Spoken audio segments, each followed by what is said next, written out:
mata mo.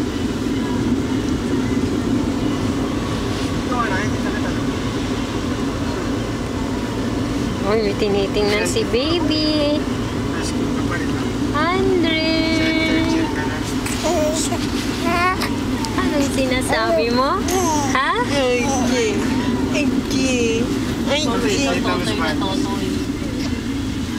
Siguro sabi ko, kasama ni Sir John. Sa best ko lang nakasama yun. Baka boyfriend niya. Ano? Ha? Nagtatanggol ko na. At ako palagi nakikinig sa kanya. Sino na? Yung naging teacher namin sa literature na kaparat ni Eric. At kala ko mag-i-sneeze eh. Nasa LSU na ba tayo?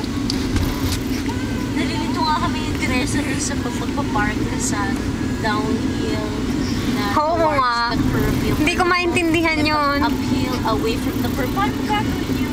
Ito yung gulong, ano muna. Para hindi. Parang di ba kung ito yung, kung pagano yung curve. Pagano mo din ito. Ano? Para pag nakulang. Ano? Patama lang sa punto. Hindi siya kasi ang pinag sa ulo. Ano mo? Uy, kiki. O sige, magsalamin ka nga. Saan yung direksyon? Meron pa nga mga matchbox seminar na yun. Kasi pag nag-skip ka pag ano. Tapos kinontrol mo kasi. Ano, may matchbox? Matchbox sa sasakyan. Hindi devil